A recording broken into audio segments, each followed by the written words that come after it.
आज की कहानी का शीर्षक है कर्म का फल। छोटे से शहर शिवपुर में एक व्यक्ति रहता था, हरिशंकर वर्मा। शहर में उसका नाम बहुत चलता था।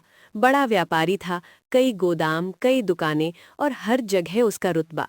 लोग कहते थे, हरिशंकर से उलझोगे तो बर्बाद हो जाओगे।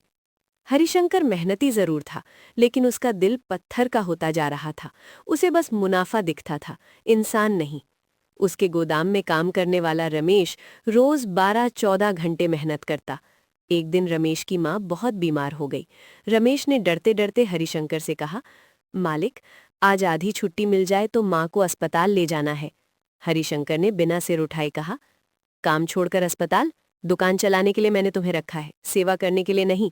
नहीं आओगे तो तनख्वाह काट दूंगा। रमेश चुपचाप काम पर लग गया। उसी रात उसकी माँ चल बसी। हरिशंकर को ये बात कभी पता ही नहीं चली, और अगर पता भी चलती तो शायद फर्क नहीं पड़ता।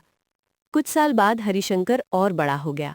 अब नेता, अधिकारी सब उसके यहाँ आते जाते थे। रिश्वत देना, नियम तोड़ना, झूठे कागज, सब उसकी रोजमर्रा की जिंदगी का हिस्सा बन चुके थे। उसका बेटा आदित्य शहर से बाहर पढ़ाई कर रहा था। आदित्य सीधा साधा था, माँ जैसा। वो अक्सर पिता से कहता, पापा, पैसा जरूरी है लेकिन इंसानियत उससे बड़ी है। हरिशंकर हंस देता, ये किताबों की बातें हैं, दुनिया कर्म नहीं ताकत से चलती है। एक रात गोदाम में आग लग गई। लाखों का माल जलकर राख हो गया। बीमा कंपनी ने जांच बैठा दी। पुराने कागज, झूठे दस्तावेज सब सामने आने लगे। हरिशंकर भागदौड़ करता रहा, लेकिन इस बार कोई फोन नहीं उठाता था। वही अधिकारी, वही नेता, सबने दूरी बना ली। उसी बीच बेटे आदित्य का एक्सीडेंट हो गया। हालत गंभीर थी। अस्पताल में डॉक्टर ने कहा, तुरंत ऑपरेशन करना होगा, पैसे अभी जमा करने होंगे। हरिशंकर के पास पैसा था, लेकिन खातों पर रोक लग चुकी थी। वो पहली बार अस्पताल के बाहर बैठकर रो रहा था। ऑपरेशन थिएटर के बाहर एक व्यक्ति बैठा था, रमेश। वही रमेश जिसकी माँ सालों पहले मरी थी। रमेश अब उसी अस्पताल में कंपाउंडर था। हरिशंकर ने उसे पहचाना नहीं, लेकिन रमेश ने पहचान लिया। हरिशंकर ने हाथ जोड़कर कहा, भाई, कुछ मदद हो जाए तो। रमेश ने कुछ नहीं कहा।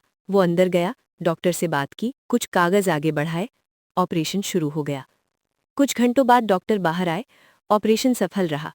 हरिशंकर रमेश के पैरों में गिर पड़ा, तुमने मेरी जिंदगी बचा ली। रमेश की आंखें नम थीं। वो बोला, मैंने आपकी नहीं, अपने कर्म की सुनी। आदित्य ठीक हो गया। हरिशंकर की संपत्ति का बड़ा हिस्सा चला गया, कारोबार भी छोटा रह गया।